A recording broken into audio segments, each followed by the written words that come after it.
علی اکبر کا بولنا یاد آ رہا ہے، علی اصغر کا پیروں سے زمین پر پیاس کی شدت سے رونا یاد آ رہا ہے۔ اللہ اکبر، آج کوئی نہیں ہے، کل جان دینے والے بھی تھے، کل نام پہ مرنے والے بھی تھے، کبھی آپ کے نام کا نعرہ لگانے والے بھی تھے، کبھی مشکل کشا کا نعرہ لگانے والے بھی تھے، کل اتنے لوگ تھے، مگر آج ان کے پاس کوئی نہیں ہے۔ کوئی مرد ایسا نہیں ہے جو ان کی ہمت بتا دے۔ رات کے سناٹے میں، رات کی تنہائی کے عالم میں حسین کی بہن زینب نے چھوٹا سا خنجر لیا ان لاشوں کی حفاظت کے لیے، اور رات کے اندھیرے میں کربلا کی چٹیل میدان میں چکر لگاتی جا رہی ہیں، گھوم رہی ہے، اور اپنے انداز میں اشعار کہتی جا رہی ہیں۔ مدینے کی طرف کبھی چہرہ ہو جاتا ہے، گھومتے گھومتے تو کہتی ہیں، نانا ہمارا سلام لو، دیکھ لو آپ نے جس قربانی کے لیے حسین کو پالا تھا، حسین نے وہ قربانی دے دی ہے۔ مدینے کی طرف جب بھی چہرہ ہوتا ہے زینب کا، پکار پکار کے کہتی ہیں، اے میرے آقا دیکھ لو، حسین کے لیے آپ نے سجدہ لمبا کیا تھا، حسین نے کربلا میں اتنا لمبا سجدہ کیا تھا، سر سب نے سجدے میں جاتے دیکھا تھا، مگر قیامت تک حسین کے سر کو کوئی سجدے سے اٹھتے نہ دیکھ سکے گا۔ اللہ اکبر، پوری رات ہو گئی، جب رات کا آخری پہر آ گیا، زینب نے دیکھا کہ گھوڑے پہ سوار کچھ لوگ آ گئے ہیں۔ زینب کو لگا نہ جانے کہیں یہ کوفی تو نہیں ہے کہ یزیدی تو نہیں ہے، ان لاشوں کے ساتھ کوئی بے حرمتی تو کرنے نہیں آئے۔ دیکھا، کہا کون ہو خبردار، لاش سے دور رہنا، بے یارو مددگار نہ سمجھنا، ابھی تو حسین کی بہن زینب زندہ ہے۔ اے لوگو، میرے شہزادوں کی لاش کو بے یارو مددگار نہ سمجھنا۔ جب قریب جا کے دیکھا، کتابوں میں آیا ہے کسی آنے والے نے اپنے چہرے سے نقاب ہٹایا دیکھا ہے تو کربلا کی سرزمین پر علی مشکل کشا تشریف لائے ہیں۔ اللہ اکبر، زینب کی چیخ نکل گئی، کہا بابا آپ آج آئے ہیں شہادت کے بعد، آپ شہادت کے بعد آئے ہیں؟ کل علی اصغر کے حلقوم سے خون کا فوارہ جاری تھا، آپ نہیں آئے۔ 18 سال کا جوان بیٹا گھوڑوں کی ٹاپوں سے روندا جاتا رہا، آپ نہیں آئے۔ قاسم کی جوانی لٹتی رہی، آپ کیوں نہیں آئے؟ میرے بھائی عباس کے بازو، علم بردار کے بازو کٹ گئے، آخر آپ کیوں نہیں آئے؟ اے میرے بابا، آپ کی پوری زندگی کی کمائی، 56 سال کا آپ کا شہزادہ حسین اسلام کی سربلندی کے لیے شہید کر دیا گیا، اے میرے بابا آپ کیوں نہیں آئے؟ حضرت علی مشکل کشا فرماتے ہیں، بیٹی زینب میں یہیں تھا، فاطمہ یہی تھی، مدینے والے مصطفیٰ تیرے نانا یہی تھے، ہم یہی تھے، مگر اے میری بیٹی ہم اس لیے کچھ نہیں کہہ رہے تھے، اس لیے کہ یہ حسین کا امتحان تھا، حسین کا امتحان تھا۔ میری بیٹی امتحان میں مدد نہیں کی جاتی ہے، امتحان دینے والے کے لیے دعا کی جاتی ہے۔ میری بیٹی ہم یہی تھے مگر ہم نے کچھ کہا نہیں، اس لیے کہ حسین کا امتحان تھا، اگر ہم کچھ کہہ دیتے تو کہیں ایسا نہ ہو کہ امتحان نامکمل رہ جاتا۔ اللہ نے دی تھی جانیں ہم نے دین کے لیے قربان کر دی۔ بیٹی امتحان میں مدد نہیں کی جاتی ہے، دعا کی جاتی ہے تاکہ استقامت رہے، تاکہ مضبوطی رہے، قدم نہ ڈگمگائیں۔ اے میری بیٹی ہم نے دعا کی اللہ کی بارگاہ میں حسین کے لیے، اللہم اعط الحسین اجرا و صبرا، ہم حسین کے لیے دعا کر رہے تھے، اے اللہ حسین کو اجر اور صبر عطا فرما۔ اے میری بیٹی کیا تو نے ہماری دعا کا منظر نہ دیکھا؟ ہے کوئی دنیا میں باپ کے جس کا 18 سال کا جوان بیٹا اس کی نگاہوں کے سامنے دھڑ الگ کر دیا جائے، سر الگ کر دیا جائے، ہاتھ الگ ہوں، پیر الگ ہوں، جسم کے حصے الگ ہوں، کیا وہ صحیح سلامت کھڑا ہو سکتا ہے؟ نہیں، اس کا ہمت ٹوٹ جائے گی، اس کا حوصلہ پست ہو جائے گا۔ مگر تو نے حسین کو دیکھا، خیمے کے سامنے کھڑے ہیں، 18 سال کے جوان بیٹے پہ یزیدی گھوڑے دوڑا رہے تھے، مگر تو نے دیکھا حسین کے قدم ڈگمگائے نہیں تھے، چونکہ ہم نے دعا کی تھی اللہ کی بارگاہ میں، اے اللہ حسین کو صبر عطا فرما۔ نانا کے مزار سے جب حسین مدینے سے چلے تھے تو دعا کر کے آئے تھے، اے میرے نانا مجھے کربلا بھیج تو رہے ہیں مگر 10 محرم کو آپ کربلا آ جانا، حسین کی ہمت کے لیے آ جانا، حسین کے حوصلے کے لیے آ جانا، حسین کی مدد کے لیے آ جانا۔ جبکہ 18 سال کا جوان بیٹے کی لاش زمین پر گرے تو کہیں ایسا نہ ہو کہ حسین کی قدم ڈگمگا جائیں۔ اللہ اکبر، رات گزر گئی، پوری رات پہرا دیتی رہی۔ صبح کی جب صبح نمودار ہوئی، یزیدیوں نے پلاننگ کی، اور پلاننگ کرنے کے بعد میں میرے آقا حسین نے شہادت کی رات میں حضرت زینب کی کلائی چومی تھی اور زینب نے گلا چوما تھا۔ حسین نے سوال کیا تھا، اے میری بہن، آپ نے آج تک میرے ہاتھ اور پیشانی چومی، گلا نہیں چوما، آج اچانک سے گلا چومنے کی وجہ کیا ہے؟ تو زینب نے کہا تھا، بھائی میں گلا آج اس لیے چوم رہی ہوں کہ آج یزیدی آپ کے اس مبارک گلے پہ تلوار چلا دیں گے۔ حسین نے پکڑ کے کلائی چومی تھی، کہا بھائی آپ نے میرا ہاتھ تو آج تک چوما، کلائی نہیں چومی تھی، اس کی وجہ کیا ہے؟ فرمایا میری بہن زینب، میری شہادت کے بعد میں یزیدی تیری ان جنتی کلائیوں میں بیڑیاں ڈال دیں گے، زنجیریں پہنا دیں گے، اس لیے ان ہاتھوں کو بوسے دے کے جا رہا ہوں۔ اللہ اکبر۔ 11 کی صبح نمودار ہوئی، یزیدیوں نے لا کے بیڑیاں ڈال دی رسول کی شہزادیوں کے ہاتھوں میں، پیروں میں۔ آپ کے بیمار بیٹے عابد کو زنجیروں میں جکڑ دیا گیا، اونٹ بلائے گئے اور بغیر کسی کپڑے کے، بغیر کوہان کے، بغیر کسی انتظام کے 3 4 لوگوں کو رسی کے ذریعے باندھ دیا گیا اونٹ پر۔ کون ہے یہ رسول کی مقدس شہزادیاں ہیں جن کی یزیدی بے حرمتی کر رہے ہیں۔ کون ہے کہ جن کے گھر میں جبریل امین اجازت سے آتے ہیں، جن کے گھر میں قرآن نازل ہوتا ہے، جن کے گھر سے شریعت چلی ہے، جن کے گھر سے پوری دنیا کے ہر ایمان والے کے گھر میں روشنی پہنچی ہے، جن کے گھر سے شریعت کا نظام چلا ہے۔ آج ان کی شہزادیاں ننگی اونٹ کی پیٹھ پر بٹھا دی گئی ہیں، دوپٹے چھین لیے گئے ہیں۔ چہرہ چھپائیں تو کیسے چھپائیں؟ اللہ اکبر۔ کیسا منظر رہا ہوگا وہ رسول کہ جس نے قیامت تک کی آنے والی ہر عورتیں کو پردہ دیا ہے، مگر آج اس کی شہزادیوں کو پردہ نہیں ہے۔ زینب نے فرمایا، اے رسول کی شہزادیوں، تم جانتی ہو اللہ نے عورت کو یہ لمبے بال کیوں دیے ہیں؟ جانتی ہو؟ ہاں، اللہ نے لمبے بال عورت کو اس لیے دیے ہیں تاکہ جب اس سے پردہ چھین لیا جائے تو وہ اپنے پیچھے کے بالوں کو آگے لا کے چہرے کو چھپا لے، تاکہ اس کے چہرے کا پردہ ہو جائے۔ اپنے پچھلے بال اٹھا کے چہرے پہ ڈال لو تاکہ کسی ظالم یزیدی کی نظر تمہارے نورانی چہرے پہ نہ پڑے۔ اللہ اکبر۔ حسین کے سر کو خولی کو دے دیا، شہدائے کربلا کے سروں کو دے دیا، کہا جاؤ کوفہ چلے جاؤ، ابن زیاد کے پاس پہنچا دو، ابن زیاد کے پاس لے جاؤ کہ انعام سے نوازے گا۔ اب یہ لوٹا ہوا قافلہ چل رہا ہے، اعلان ہو گیا کوفہ کی گلیوں میں، اے لوگوں، جس نے امیر المومنین یزید کی بغاوت کی تھی ان کے سر کو کچل دیا گیا، ان کے فتنے کو ختم کر دیا گیا، وہ لٹا پٹا قافلہ آنے والا ہے۔ اللہ اللہ، کیسا منظر ہے۔ کتابوں میں آتا ہے جب یہ خولی رات کو پہنچا تھا کوفہ کی سرزمین پر، گورنر ہاؤس کا دروازہ بند ہو چکا تھا، تو اس نے لے جا کے حسین کا سر اپنے گھر پہ رکھ دیا۔ اس کی بیوی سے کہتا ہے، معلوم ہے بہت بڑا انعام تیرے لیے لے کے آیا ہوں، کل ہماری زندگی بدلنے والی ہے، بہت بڑا انعام ملے گا۔ کہا ایسا کون سا کام کیا ہے؟ کہا دیکھ اس بوری میں حسین کا سر لے کے آیا ہوں۔ بیوی نے جیسے سنا دل میں اہل بیت کی محبت تھی، ایسا لگتا تھا کہ اس کے تن بدن میں بجلی کون کے رہ گئی ہے۔ ظالم حسین کا سر، رسول کے شہزادے کا سر، اللہ وہ سر کہ جسے میرے نبی نے چوما تھا، وہ سر کہ جس پیشانی کو بچپن سے لے کے جوانی تک خاتون جنت چومتی تھی، وہ سر مبارک وہ حلقوم جسے علی اپنی گودی میں لے کے چومتے تھے۔ ظالم تو نے دنیا کی دولت کے لیے حسین کے سر کو کاٹ دیا ہے۔ کہا تیرے لیے انعام لے کے آیا ہوں۔ ظالم آج کے بعد مجھ سے بات نہ کرنا، آج کے بعد تیرا میرا کوئی رشتہ نہیں ہے، آج کے بعد میں تیرے لیے حرام ہوں، خدا کی قسم تو میرے لائق نہیں ہے، تو نے زندگی میں اتنا بڑا گناہ کیا ہے کہ تو نے حسین کے سر مبارک کو تن سے جدا کر دیا۔ ظالم آیا بستر پہ لیٹ کے سو گیا۔ اس خولی کی بیوی نے سر مبارک کو نکالا، پیشانی کو چوما، صاف کیا، عطر لگایا، عنبر لگایا، زلفوں کو صاف کیا، تشت میں رکھ کے سامنے بیٹھ گئی توجہ کے ساتھ، حسرت بھری نگاہوں سے آقا حسین کے سر مبارک کو دیکھ رہی ہے، عزت کی نگاہوں سے سر مبارک کو دیکھتی ہے۔ اس بیوی کا بیان ہے کہ جب میں عزت کی نگاہ سے حسین کے سر مبارک کو دیکھ رہی تھی تو میری قسمت کا ستارہ بلند ہو گیا۔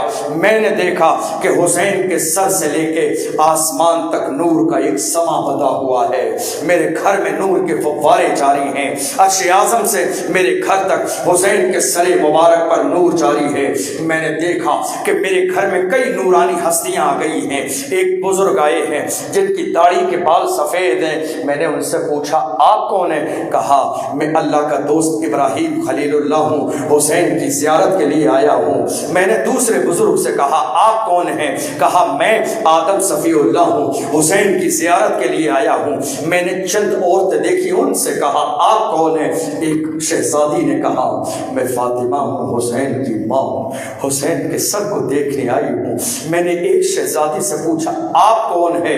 کہا میں مریم ہوں۔ ایک نے کہا آسیہ ہوں، ایک خاتون نے کہا میں فاطمہ کی ماں خدیجۃ الکبریٰ ہوں، میں اپنے نواسے کے سر مبارک کو دیکھنے آئی ہوں۔ اللہ اکبر، پوری رات نور کا سما بندہ رہا۔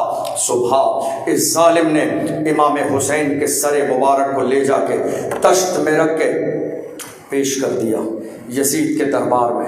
جب یزید کے دربار میں یہ قافلہ جا رہا تھا، اللہ اکبر، لوگ چھتوں سے دیکھ رہے تھے، کچھ لوگ سڑکوں پہ لائن لگائے کھڑے تھے، کچھ لوگ ایسے بھی تھے جو اہل بیت کے دشمن تھے، اوپر سے پانی ڈال رہے تھے، کچھ لوگوں کی آنکھوں میں آنسو تھے تو کچھ مذاق بنا رہے تھے کہ معاذ اللہ حسین باغی تھا، اس کا انجام یہی ہونا تھا۔ مگر جس زمانے میں یہ سارے ظلم ہوئے، حسین کی بہن زینب نے سپہ سالار والا انداز اپنایا، فرمایا اے ظالموں، تمہاری اس بغاوت کو یاد رکھا جائے گا، تمہاری اس مہمان نوازی کو یاد رکھا جائے گا، تم نے میرے شہزادے حسین کو بلایا تھا، خط دے کے یاد رکھا جائے گا، حسین کے ساتھ تم نے غداری کی یہ یاد رکھا جائے گا، تم نے حسین کے بچوں کو 3 دن بھوکا اور پیاسا رکھا، یاد رکھا جائے گا، تمہاری مہمان نوازی کو بھولا نہیں جائے گا۔ اب تم روتے کیوں ہو؟ اب سینے پیٹتے کیوں ہو؟ اب جسم کوٹتے کیوں ہو؟ اب تم اپنے آپ پر شرمندہ کیوں ہوتے ہو؟ اب تو تمہارے دامن حسین کے خون سے داغدار ہو گئے ہیں، اب تو تمہارے دامنوں پر حسین کے خون کا دھبا لگ چکا ہے، اب تم حسین کی یاد میں نہیں پچھتاوے میں رو رہے ہو کہ تمہارے دامن داغدار ہو چکے ہیں۔ تم نے حسین کو مہمان بنا کے خطوط دے کے خط دے کے بلایا مگر شہید کر دیا۔ بہن زینب نے کہا تھا رو، تم رونے والے ہو، رو لو جتنا چاہو رو لو، اب یہ تمہارا قیامت تک رونا بند نہیں ہوگا۔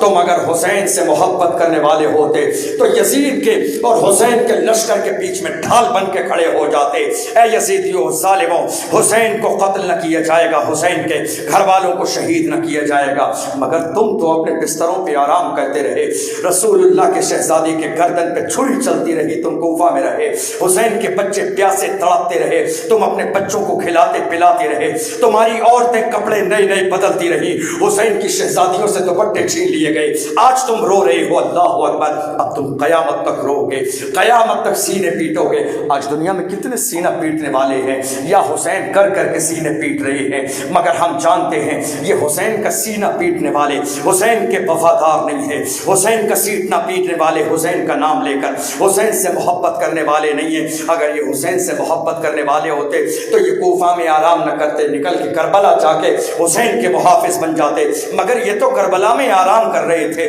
گلی میں لائن لگائے کھڑے ہیں، چھتوں پہ کھڑے ہیں، دیکھ رہے ہیں لٹا ہوا قافلہ آ رہا ہے۔ ان ظالموں میں کوئی ایسا نہ ہوا گھر سے لا کے حسین کی شہزادی کو چادر دے دیتا، ان ظالموں میں کوئی ایسا نہ ہوا کہ اپنے گھر سے لا کے بہن بیٹی کی ایک چادر لا کے زینب کو دے دیتا، وہ چادر تطہیر جس کے بارے میں اللہ نے قرآن کی آیات کو نازل فرمایا، چادر تطہیر اللہ نے حکومت کو حکم نازل فرمایا قرآن میں، مگر آج دیکھو تو صحیح، سینہ پیٹ تو رہے ہیں مگر ہمدرد کوئی نہیں آ رہا ہے۔ اللہ اکبر، جب ابن زیاد کے دربار میں پہنچا تھا، تشت میں لے جا کے آقا حسین کے سر مبارک کو پیش کر دیا۔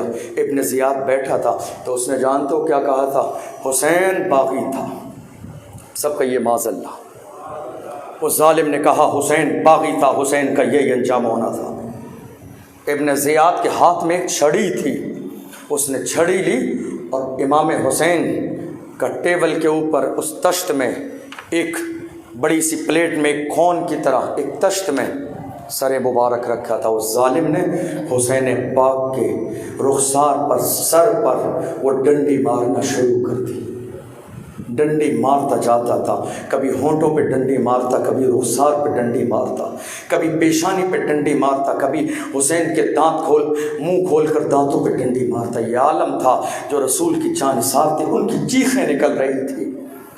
ایک رسول کے صحابی حضرت زید بن ارقم وہاں موجود تھے، جلال میں آ گئے، بڑھاپے کا زمانہ ہے، کہ ظالم ابن زیاد اب بھی باز آ جا، کہیں ایسا نہ ہو اللہ کا عذاب نازل ہو جائے، خبردار باز آ جا، یہ وہ ہونٹ ہیں جنہیں میں نے اپنی آنکھوں سے رسول اللہ کو چومتے دیکھا ہے۔ ڈنڈی مارنے سے پہلے یہ سوچ لے، یہ جنتی ہونٹ ہیں جسے میں نے اپنی آنکھوں سے دیکھا ہے کہ میرے نبی ان ہونٹوں کو چومتے تھے۔ اللہ اکبر۔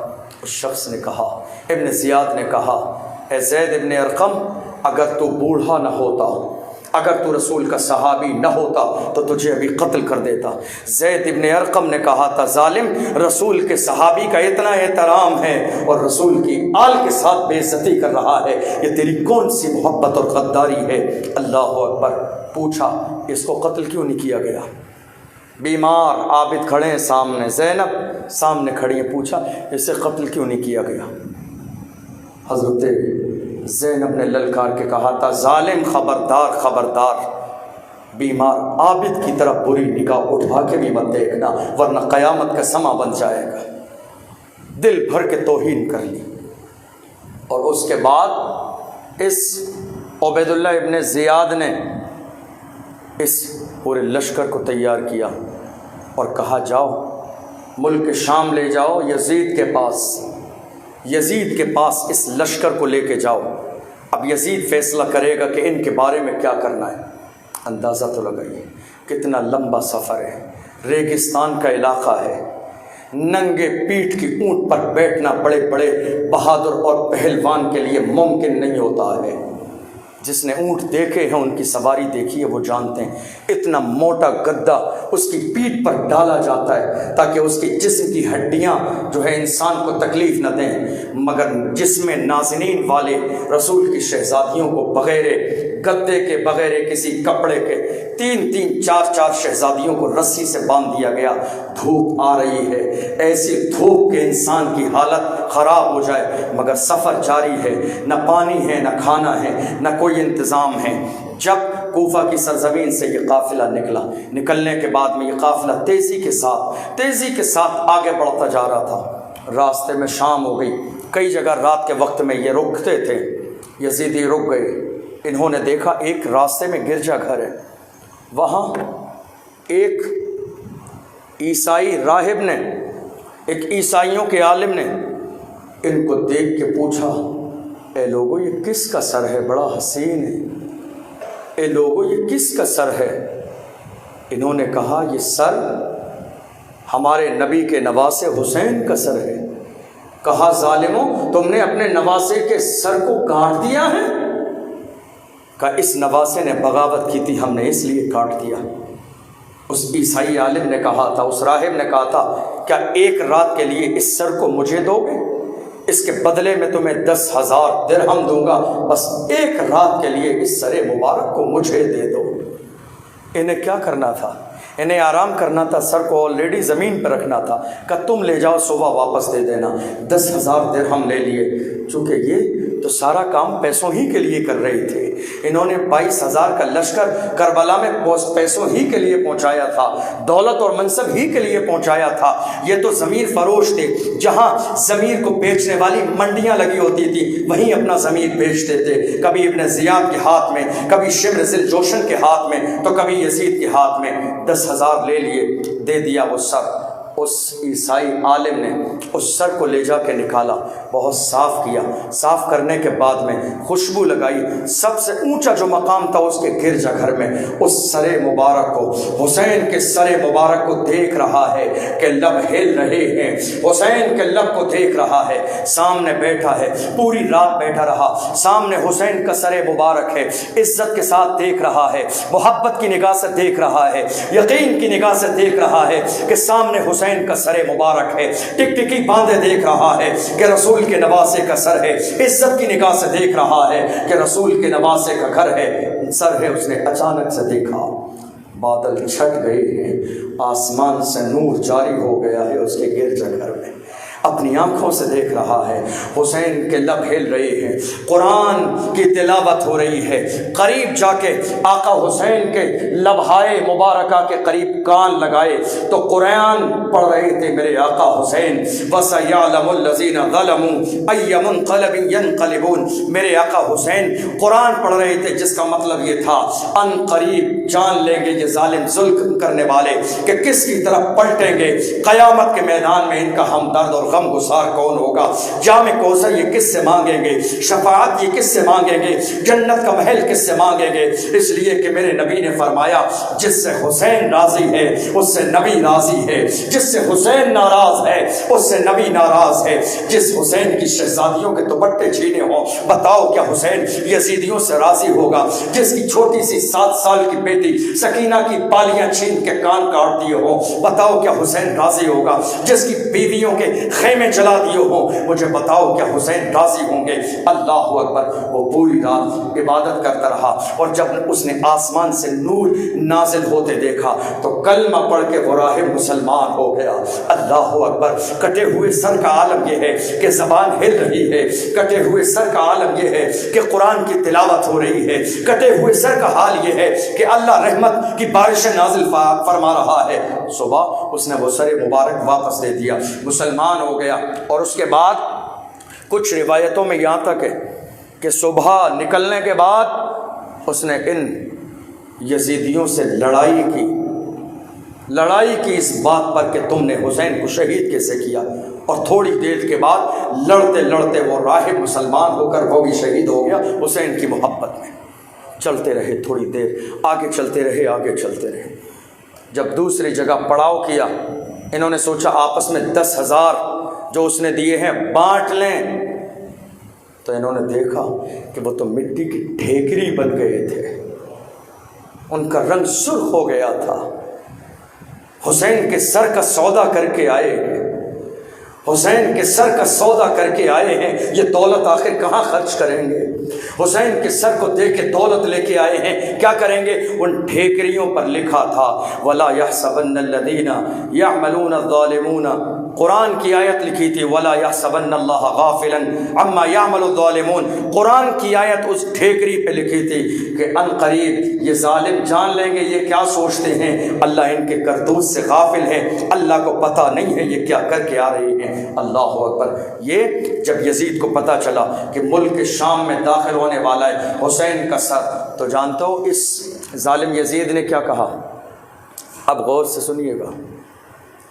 بلایا لوگوں کو، حکومت کے لوگوں کو بلایا اور کہا جاؤ ملک شام کو دلہن کی طرح سجا دو کہ ایک باغی کا سر آنے والا ہے، جاؤ جشن کا انتظام کرو کہ ایک باغی کا سر آنے والا ہے، جاؤ شراب کا انتظام کرو کہ ایک باغی کا سر آنے والا ہے، جاؤ ناچنے والی عورتیں جمع کرو کہ ایک باغی کا سر آنے والا ہے، جاؤ ڈھول بجانے والوں کو بلا کے پورے ملک شام کی گلی گلی میں ڈھول لے کے کھڑا کر دو کہ حسین کا سر آنے والا ہے۔ مجھے بتاؤ تو صحیح، آج ہم 10 محرم کو تعزیہ نکالتے وقت میں گلیوں میں لے کے ڈھول پھرتے ہیں، مجھے بتاؤ یہ ڈھول بجانے کا انداز کس کا ہے، یہ ڈھول بجانے کا کام کس کا ہے؟ ڈھول کسی حسینی نے کسی دور میں نہیں بجایا۔ یاد رکھیے گا اس واقعے کو کہ جب کوفہ کی سرزمین سے جب کربلا کی سرزمین سے ملک شام میں یزید کے پاس حسین کے سر کو بھیجا گیا تھا نیزے پہ چڑھا کے، تو جشن یزید نے منایا تھا، ڈھول یزید نے بنایا تھا، ناچ گانے کا انتظام یزید کے یہاں تھا، شراب کا انتظام یزید کے یہاں تھا۔ مجھے بتاؤ تو صحیح، ڈھول کیا کوئی حسینی بجا سکتا ہے؟ ڈھول تو لوگ خوشی کے موقع پہ بجاتے ہیں، حسینیوں کو کون سی خوشی تھی؟ جن کی نگاہوں کے سامنے بیٹیوں کی ردائیں چھین لی گئی ہو ان کے لیے خوشی کیسی؟ جن کی بیٹیوں کو بھوکا اور پیاسا تڑپایا گیا ہو ان کے لیے خوشی کیسی؟ پورے ملک شام کو سجا دیا گیا، لوگ انتظار کر رہے ہیں، جشن کا ماحول ہے۔ یہ جشن ہے کیوں؟ کس بات کا جشن ہے؟ کوئی ملک جیت کے آئے؟ نہیں، حسین کے سر کو کاٹ کے لائے ہیں۔ یہ جشن حسین کو فتح کرنے کی خوشی میں ہے۔ حضور کے ایک صحابی حضرت سہل رضی اللہ عنہ وہاں ملک شام جاتے تھے تجارت کے لیے، انہوں نے پوچھا یہ بھیڑ کیسی ہے، جشن کا ماحول کیسا ہے؟ لوگوں نے کہا سہل تمہیں معلوم نہیں ہے حسین پاک کا سر نیزے پہ آ رہا ہے۔ ان یزیدیوں نے ان کے آنے کے لیے اپنی کامیابی پر جشن کا انتظام کیا ہے۔ اللہ اکبر، کلیجہ پکڑ کے زمین پہ بیٹھ گئے۔ اللہ اللہ، کیا ہمارے رسول نے اسی لیے حسین کی قسمیں اٹھائی تھیں، حسین کے ناز اٹھائے تھے، حسین کے نخرے اٹھائے تھے کہ یزیدی کربلا میں حسین کے جسم پر 72 یا 82 زخم لگا دیں گے؟ جب قافلہ داخل ہوا، روتے ہوئے قافلے کے قریب گئے، دیکھا، پوچھ لیا کوئی پریشانی ہو تو میرے لیے بیان کرو۔ حسین کی 7 سال کی بیٹی سکینہ سے کہا، اے بیٹی میں رسول کا جانثار صحابی ہوں، میرے لائق کوئی کام ہو تو خدا کے لیے میں اپنی جان پر کھیل کر بھی وہ پورا کرنے کے لیے تیار ہوں، مجھے حکم تو دو۔ سکینہ نے کہا، اے چچا بس ایک چھوٹا سا کام کر دیں، میرے بابا کا جو سر نیزے پہ ہے اس کو تھوڑا سا آگے کرا دیجئے، چونکہ لوگوں کی توجہ انہی کی طرف ہے، ہم بیچ میں ہیں، ہمارے پاس دوپٹے نہیں ہیں، لوگ ادھر دیکھ رہے ہیں، حسین کا سر آگے کرا دیں تاکہ سب کی توجہ حسین کے سر پہ ہو، تاکہ ہمارا جو پردے کا معاملہ ہے وہ برقرار رہے۔ 400 درہم دینے کے بعد آپ نے حسین کے سر کو آگے بڑھا دیا۔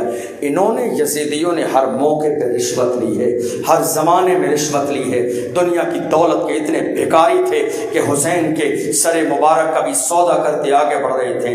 جب یہ پورا لشکر گیا یزید کے پاس، یزید تخت پر بیٹھا تھا، اس کے سامنے پیش کر دیا گیا سر۔ تھوڑی دیر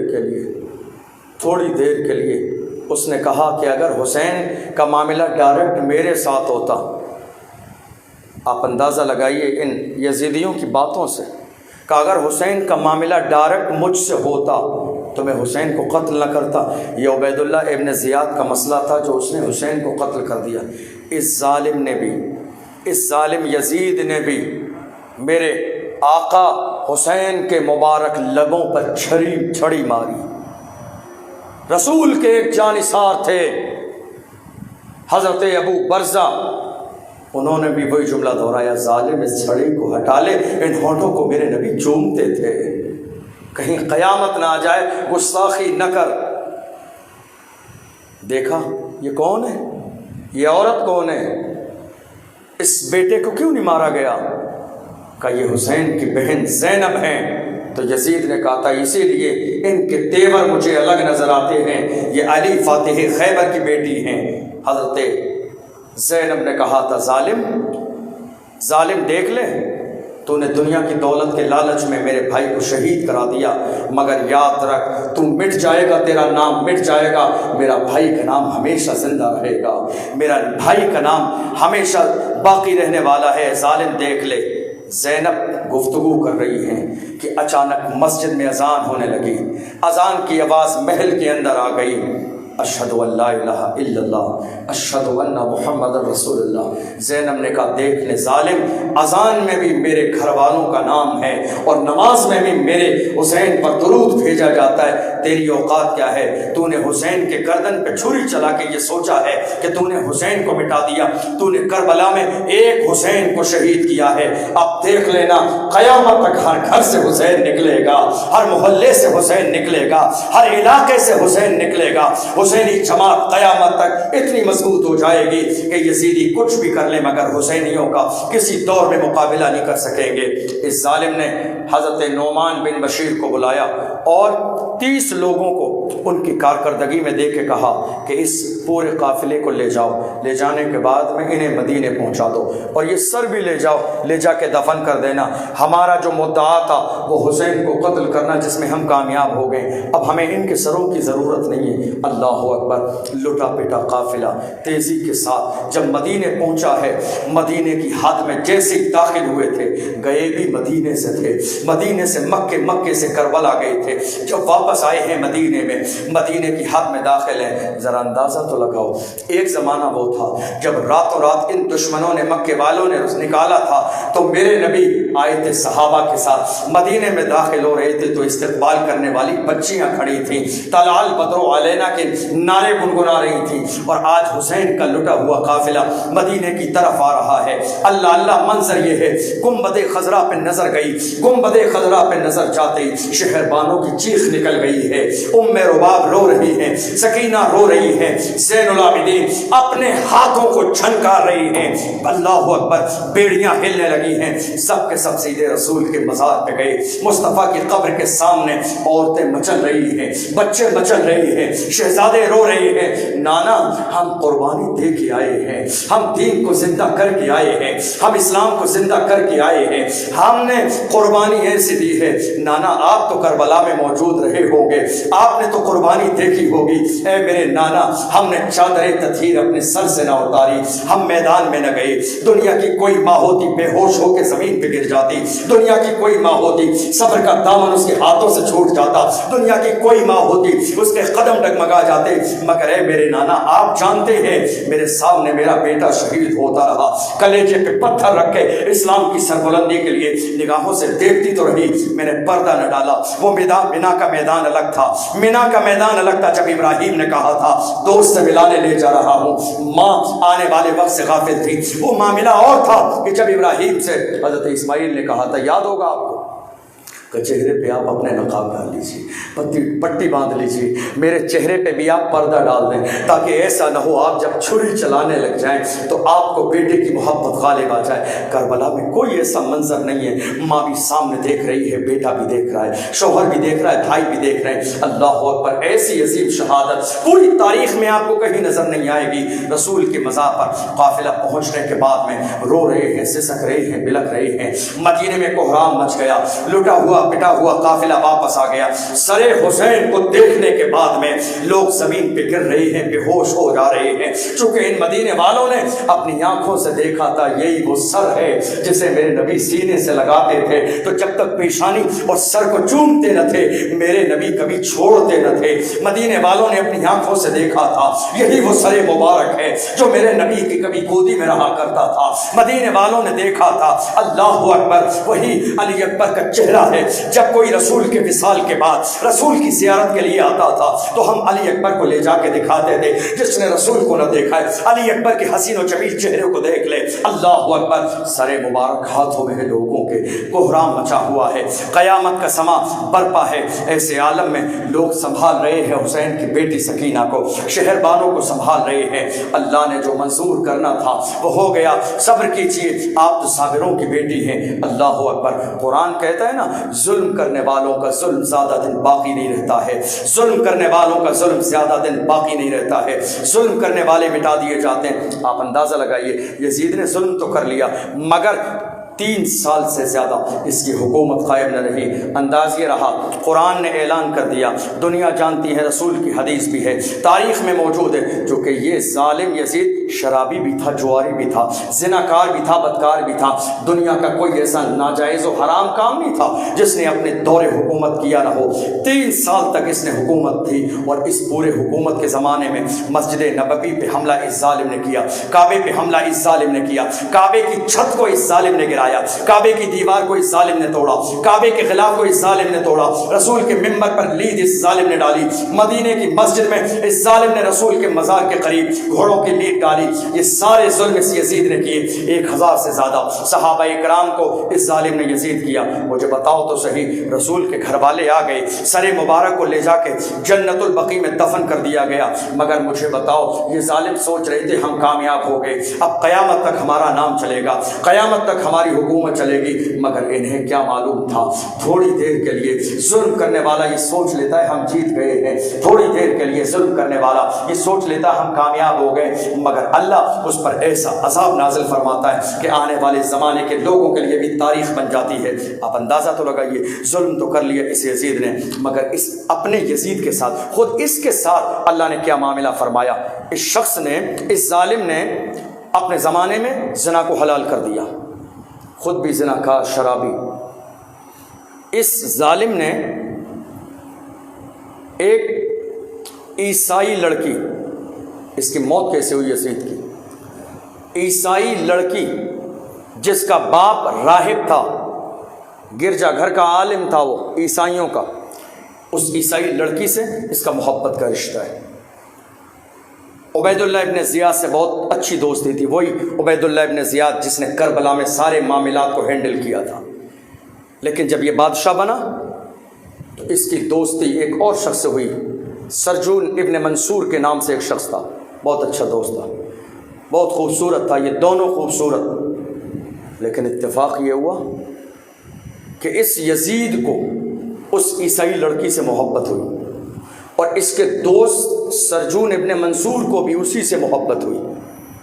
یہ دونوں ایک لڑکی سے محبت کرنے لگے، انجام دیکھیے، دونوں ایک لڑکی سے محبت، دونوں ایک دوسرے کے بارے میں نہیں جانتے تھے۔ ہمیشہ یہ یزید ظلم کرتا، زنا کرتا، عیاشیاں کرتا، شرابیں پیتا۔ ایک دن اس عیسائی لڑکی سے کہا شادی کرنا چاہتا ہوں، اب زیادہ دن تم سے دور رہنا نہیں چاہتا ہوں۔ اس نے کہا ٹھیک ہے، شادی کرنا چاہتے ہو، ٹھیک ہے، تم کل مجھے فلاں جنگل میں تنہا ملنے آ جانا، اپنے دوست سرجون کو مت لانا، اکیلے آنا ملنے کے لیے، تم سے مجھے کل کوئی خاص کام ہے۔ جس کا جیسا دماغ ہوتا ہے وہ وہی سوچتا ہے۔ اس کو لگا اس نے میرے دوسرے دوست کو اس لیے نہیں بلایا تاکہ اس کی نیت خراب ہے، یہ میرے ساتھ رہنا چاہتی ہے، مجھ سے ملنا چاہتی ہے، چلا گیا خوشی خوشی۔ اس عیسائی لڑکی نے اپنے جسم میں لے کے خنجر چھپا لیا، ایک جنگل میں لے جا کر شراب کا انتظام کیا، گھوڑا لے کے پہنچا، مل گئی راستے میں، گھوڑے پر بیٹھ گئی، گھوڑا دوڑاتے دوڑاتے دوڑاتے دوڑاتے اس جنگل میں لے گئی، اور جنگل میں لے جانے کے بعد پھر اسے شراب پلائی، شراب کا انتظام تھا۔ یہ شراب کا اتنا بڑا عادی تھا، کھانا نہ ملے تو چلے گا، پانی نہ ملے تو چلے گا، مگر شراب میں شراب اور رہتا، ایک پل کے لیے شراب کے بغیر اس یزید کا گزارا نہیں تھا۔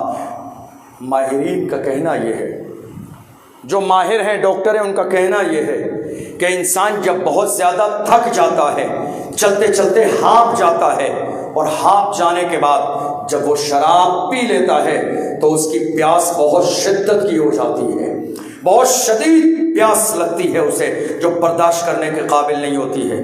لے گئی اس کو، گھوڑے پہ چلتے چلتے ہانپ گیا تھا، جب جنگل میں پہنچا، لے جانے کے بعد میں خوب شراب پلائی اس کو، خوب شراب پلائی، اتنی شراب کہ جب یہ اپنے آپے سے باہر ہو گیا تو وہی عیسائی لڑکی نے اس کو دھکا دیا اور اس کی گردن پہ پیر رکھ کے کھڑی ہو گئی۔ کون؟ مسلمان نہیں، عیسائی لڑکی گردن پہ پیر رکھ کے کھڑی ہو گئی اور کہا ظالم، جو اپنے نبی کے نواسے کا نہ ہوا وہ میرا کیسے ہو سکتا ہے؟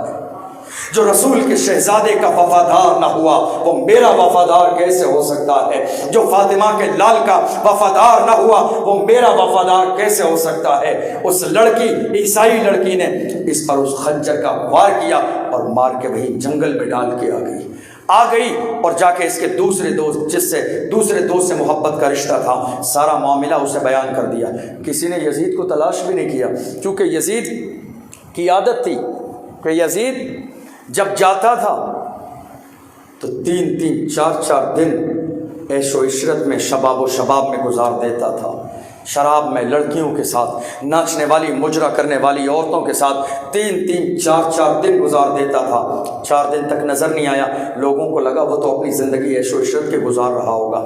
جب 4 دن سے زیادہ ہوئے تو لوگوں نے تلاش کرنا شروع کیا، کہیں یزید مل جائے، یزید مل جائے۔ تلاش کرتے کرتے جب لوگ ملک شام کے اسی جنگل میں پہنچے تو دور سے سب نے ناک کو بند کر لیا، چونکہ بدبو آ رہی تھی اس جنگل میں، بہت بری بدبو تھی۔ لوگ حیران تھے، آخر ایسا کون سا جانور اس جنگل میں مرا ہے؟ آج تک اتنی بری ہم نے کبھی اسمیل نہیں دیکھی، کبھی اتنی بری بدبو نہیں دیکھی۔ لیکن جب قدم بڑھاتے بڑھاتے آگے گئی تو دیکھا کہ اس یزید کا جسم